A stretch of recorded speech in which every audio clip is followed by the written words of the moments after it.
What's happening, you guys? My name is Aaron Davis, and today I want to talk with you regarding the steps that I took in order to get my credit score to 800. This process was definitely my PowerPoint frozen. There we go. This process was definitely over some time, and it has been something that I've been working on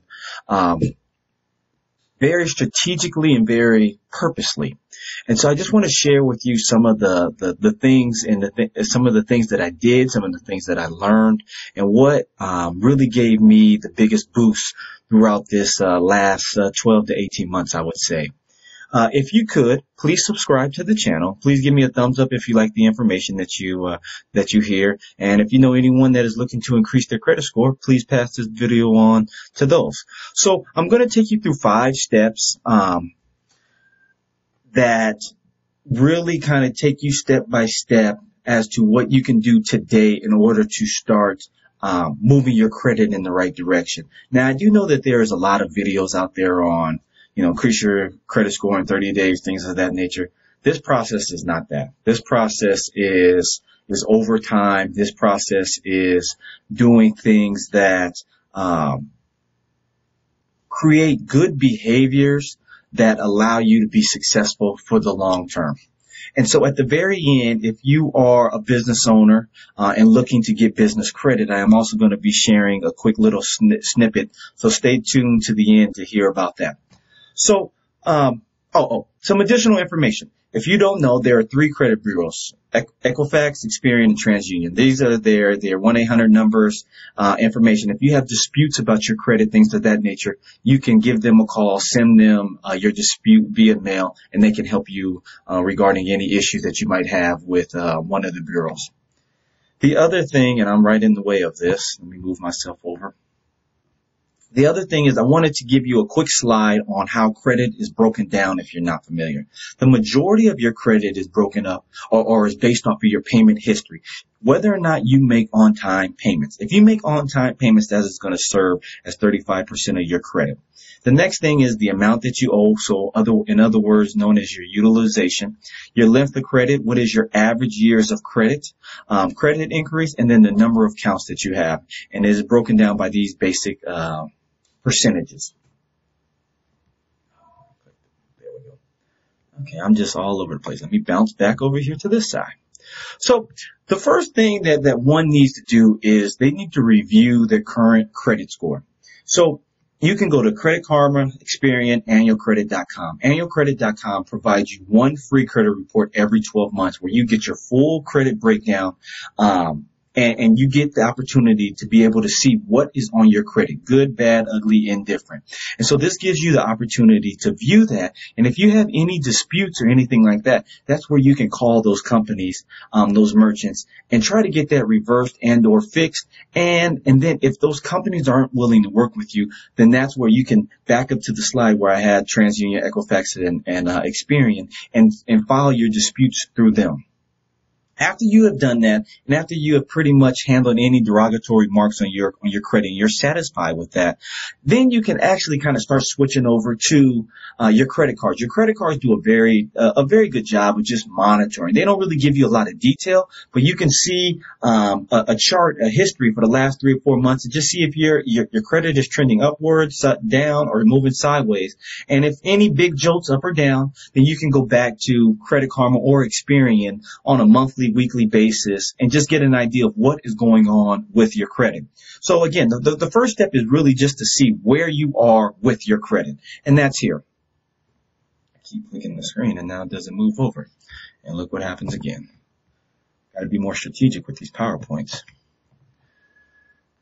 Payment history is going to be the biggest variable on your credit score. And with that is where I put my focus at the beginning of my credit journey. So I opened many credit cards to the point I had about 25 active credit cards at one time. Now, at the beginning, it was fun, but as I sit here today, I have actually closed some of those accounts because it got too much to manage. and I had gotten my credit to a certain point where I no longer needed all of the trade lines per month that I was trying to get at the very beginning. And so that's really what the benefit of having multiple credit cards does. If you can envision, if you have 12 different credit cards, 20 different credit cards every single month reporting to your credit bureaus that you are paying on-time payments, that is going to skyrocket your payment history up versus the person that has one or two credit cards and is only going to get, if they have two credit cards, 12 months, 24 trade lines in a given year, where if you have 10, 15, 20 credit cards, how I did when I first started, 20 credit cards times 12 months, that's 240 trade lines in a given year going, reporting to my credit bureaus saying that I'm having on-time payments. So that is the biggest factor in why when you are getting started, opening up as much credit as you possibly can, being responsible with it is going to truly allow you to truly start to skyrocket and push that credit score up. And again, I haven't really watched many videos of the videos where people say, in 30 days, you can jump by 100 points, this or that. They might have something, but in my past and seeing how credit works, it takes time for your credit cards to report, those reports to happen, and then for you to build a timeline. I just always think of this situation as if I'm the credit card company. And if I'm the credit card company, you do a couple little quick magic tricks and get your credit back up, but then you still have the bad behaviors and things of that nature. I feel like that they can weed through that. And that's why I never really gotten into the quick gimmicks and how to quickly change your credit score. Mine has been over time and has taken a lot of energy and, like I said, consistency and discipline. So, like I said, I opened up a lot of credit cards, and then I would use those credit cards on very small purchases. I have here about $10 or less. I'll take it to Target, buy a candy bar, go to Starbucks, buy a drink, something very minor, very small. And I would let that balance report on my statement. So meaning I would let that report to the credit bureaus saying that, hey, Aaron Davis owes Discover $10.50 this month.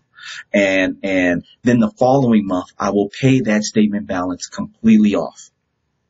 I will set up automatic payments on all of my credit cards so that I will never miss a payment. And I always knew that these charges, like I said, were going to be $10 or less. So I'm not out buying gas or groceries, anything major. I'm keeping it very small so I don't have to worry about, what month is this credit card going to be pulling the money out of. I had charges that were very nominal and very easy to maintain. And in doing that, what I learned, I saw the biggest increase in my credit when I got to 250 on-time payments. And so if you had 20 credit cards, it took me about 13 months. I had 20 credit cards. It took me about 13 months to get 250 payments. It might have been a little less because I did have, when I first got started, I did have a couple, 2 credit cards for a couple months. So, but anyways, it took me about a year to get 250 on-time payments.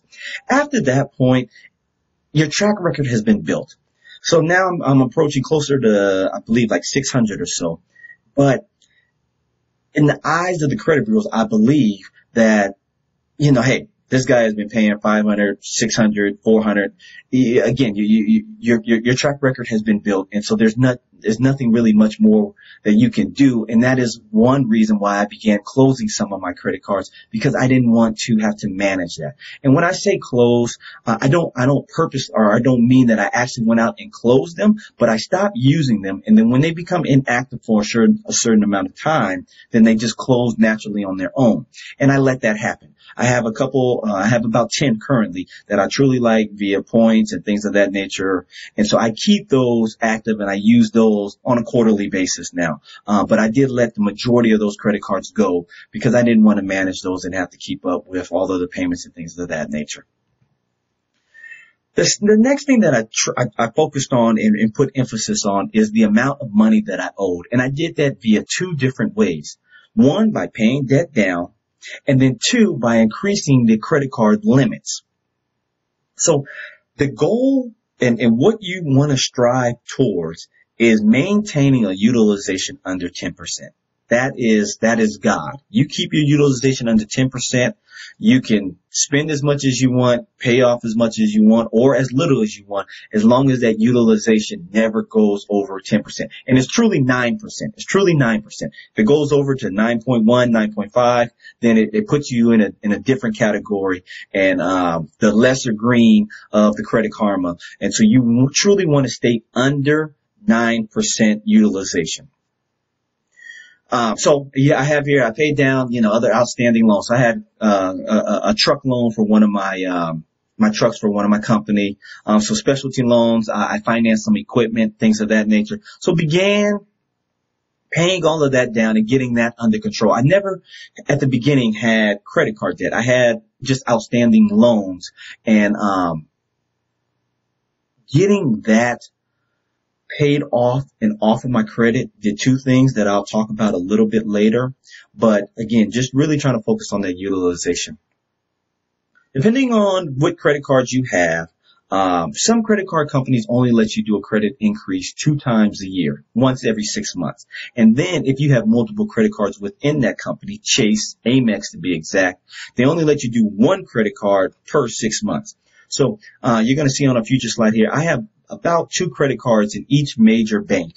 And so I do that to kind of strategically put my limits across multiple banks in case anything happens. One doesn't like me no more, cuts me off. I'm not, tied to one bank.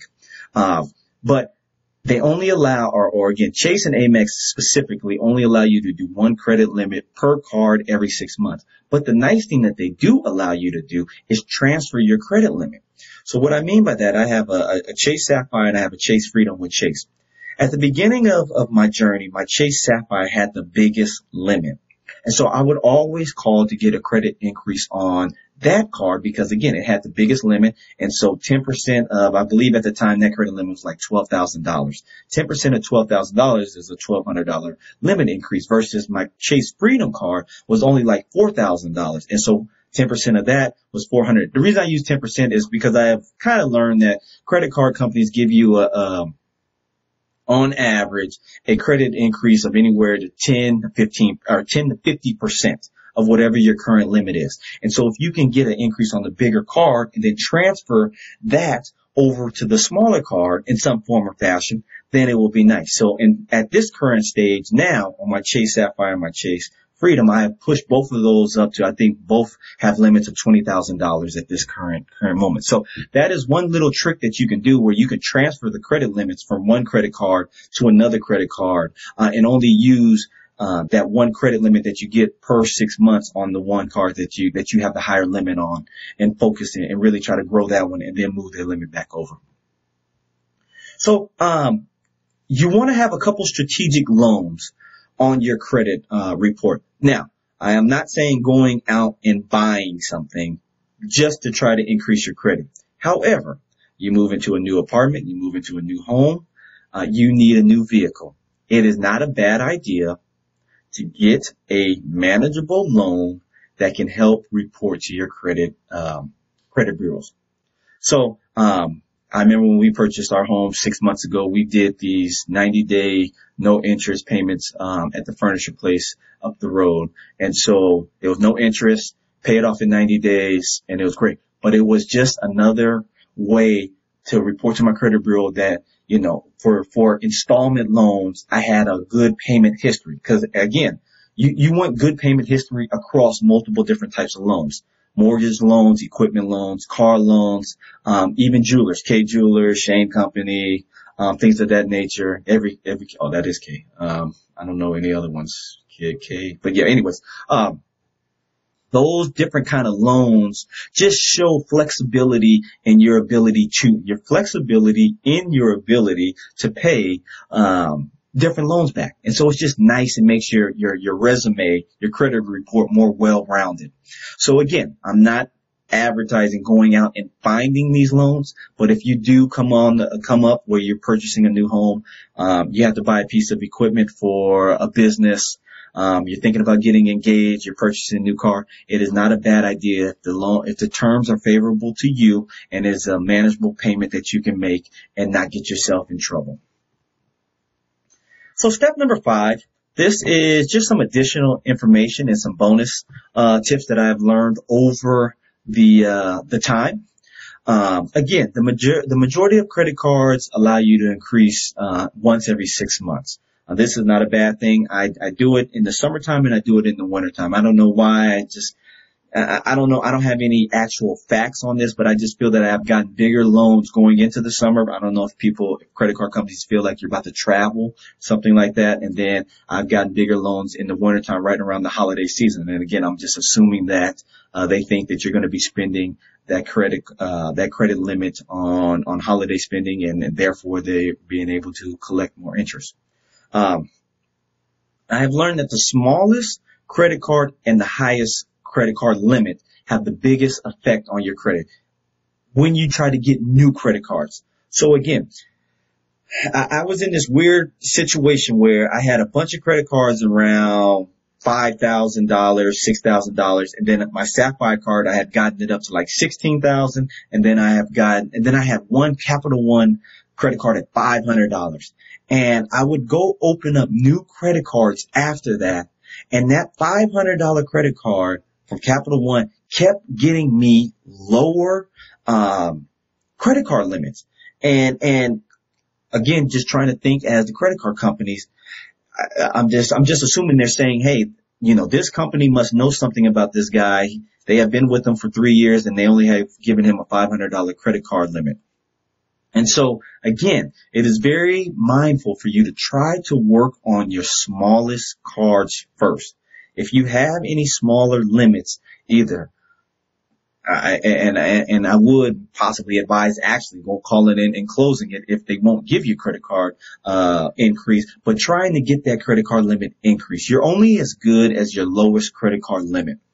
I had a goal for the longest to try to get every single credit card I had to be a over $10,000 limit. And I have done that except for one. One, I'm at 8,500, I believe. And so I will be pushing that to 10,000 hopefully here this upcoming Christmas holiday. So have a goal of trying to get all your credit cards at a minimum of 5,000, at a minimum of 7,500, and then just keep building on that and building on that and building on that.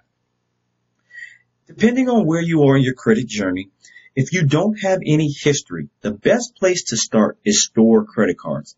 Macy's, Best Buy, they give credit cards to everybody. Now, the limit might only be $200, $500, $700. That's okay. Get started. Use these credit cards. Be mindful. Because they are at a store, you can get in trouble, especially Best Buy and especially Macy's. Use them strategically. Buy a shirt. Buy a candy bar at Best Buy with it. And stay away from it. Just let that credit history start to grow. Then you can start getting into some of the introductory credit cards at some of the major banks. Bank of America, Chase, Wells Fargo, Citi. They have introductory credit cards for new and getting established individuals. College cards, things of that nature. So use that to propel yourself. Now, if you have bad credit where you have been late, you have some derogatory marks on your credit, you might have to go the secured route. Try to stay away from that, but if you have to go, you have to go, and yeah, that's just the way that you have to build your credits. That's just the way that you have to build your credit. I purposely try to stay to only 2 cards per bank. The reason I try to only stay to 2 cards per bank, I shouldn't say try, I do, is because again, Chase and American Express specifically only allow you to do 1 increase per 6 months. So you have 3, 4 cards. It gets bogged down and a card gets left behind because you can't get a credit increase. Even if you can transfer the limit, especially at the beginning, the credit card increases might be so small that you transferring the limits across 4 cards is meaningless. So, I keep 2 cards per bank. Late payments can be removed. This is a little tricky. You have to call possibly multiple times, be very nice to the sales associate, and just try to work your magic via the telephone. I have heard of situations where folks have gotten late payments removed. Now, I'm not speaking if you got 10 late payments with American Express, they're not going to remove all 10. You got 1 with American Express, and then you got another one 6 months later, 8 months later with Discover, you can call both and try to get those removed. But this is not a situation where they're going to remove all 10, 15 of your late payments. You probably get one or two max. If you have derogatory marks, work on the youngest first. And when I say the youngest, the one that is most recent. And the reason is credit cards companies look specifically at where you are at currently. Yes, they do pull back, 7, 8 years ago, but you were a different person 7, 8 years ago. So if you have let's just say you got a car, a repoed, 3 months ago, and then you got, an outstanding loan 6 years ago.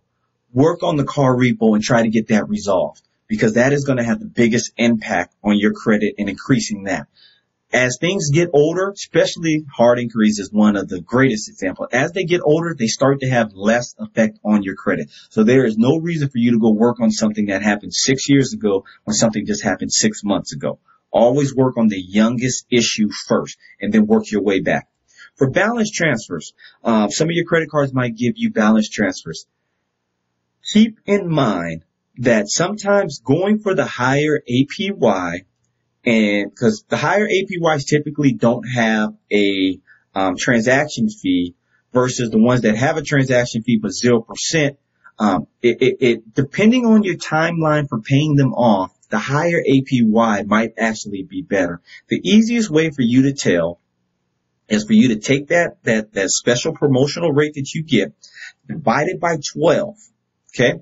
Once you do that, that's going to give you the percentage per month that you would pay. Determine how many months you think it's going to take you to pay that off. If you take that monthly interest rate and times it by the months that you are going to pay, if that is higher than the transaction fee, then you need to go to then you need to go to the 0% with the transaction fee. If that is lower than the transaction fee, then you need to go to the higher APY and pay no interest or no transaction fee, because then that is going to allow, since you're going to pay that off in a faster manner. I don't sign up for any cards with annual fees anymore. I had the Amex Platinum card and got fed up with it, paying $500, especially now with COVID, not going anywhere, not using any benefits, and I reduced it down to the gold card, which is $200 a year. Hating it, and my anniversary comes up in January, and I'm thinking I'm going to close that card. The only reason that I'm keeping it open is because I was very excited when I got it. I was 22 years old at the time, and I just was shocked that American Express at that time had given me a gold card. Through the years, I got upgraded to the platinum. Then I came back down to the gold card. I'm tired. On the business side, I have an American Express cashback card, and I get a lot of cash back from them. And so I'm just like, why am I paying American Express all the money back that they had just giving me? So but I do not advertise any annual fee credit cards. You can get whatever you want. You can get travel points, all of that stuff, with plenty of cards out there, and not pay the annual fees. If you are going to be opening credit cards and you see that you have some bigger purchase coming down the line, stagger those credit cards so that then you can take advantage of the opening bonuses. Some of them will say, hey, spend $3,000 in 3 months, you get 50,000 bonus points, whatever the case may be. But if you start those all at the same time, that means you need to put 3,000 here, 3,000 here, 3,000 here, and that might not be your monthly budget. And so you want to stagger that so that you can take advantage of all of those opening bonuses and get all of those additional points and things that they might be willing to offer you at the start of your credit relationship with that new credit card. All right. Business credit. Business credit is very interesting. It's something that I've actually just gotten into over the last, I would say maybe the last year. The key to business credit is you want to make sure you are applying with your EIN number. If you are not applying with your EIN number, you are not getting a business credit card. You will, especially at the beginning, until your business is doing well in excess of millions and millions of dollars a year, you are going to have to personally guarantee for the business credit. So don't be shocked when they do ask you for your social security number, things of that nature. You do have to put that on, and you do have to take personal responsibility for all of the charges that come through that business credit card. They do have opening bonuses, but they're not as favorable, I feel, on the business or on the personal side. Because you're a business, they might still offer you the 50,000 bonus points, but now you got to spend 20,000 in 3 months versus on the personal side, you spend 5,000 in 3 months. So, I don't really feel that the opening bonuses are as favorable as the personal side, but they still give you that. Business credit is scored a little different. Personal credit goes from 300 to 850, whereas business credit goes from 0 to 100. They make it a lot simpler. So 80 in business credit is equivalent roughly to a 700 on the personal side. So if you do have business credit, you're trying to get established, things of that nature. You're trying to shoot and get towards north of that 80 number. The beautiful thing about business credit is that it does not report to your personal credit. Even though you have to personally guarantee it, no charges, no statement balance, none of that goes towards your personal credit. If it does, you do not have a business credit card. Chase Inc. Well, I only have Chase. Oh, no, I got Bank of America and then American Express, like the blue card that I was speaking of. None of those report to my personal credit. So sometimes, even if I have a big purchase or something like that, I will actually put it, and that's why another reason why I have so many business credit cards, because I will one-off a business purchase, or I'll one-off a personal purchase on a business credit card, and it won't have any effect on Aaron Davis, and no one would ever know unless I told them. But I go to get a mortgage or whatever the case may be, and they run my credit, it is not going to be shown. The tracking agency that you can use to track your business credit is going to be D&B, Duns and Bradstreet. You're going to get a D&B number, which is similar to like a social security number for your business. It is different than your EIN number. It's not as nice, but your D&B number is like an 80. So your credit score is 700, 750. In business credit, my D&B number is 80, 85. And so again, over time, trying to get multiple trade lines, it follows the exact same parameters as the personal side, except for it's just scaled on in a different level. But with that being said, I hope that this was something that provided you some additional information on how you can work on your personal and business credit. Please be sure to subscribe to the channel for any future videos that come out. Give me a thumbs up if you don't mind, and pass this on to anybody that is looking to grow and increase their credit score. Thank you very much for your time, and I look forward to seeing you soon. Bye-bye.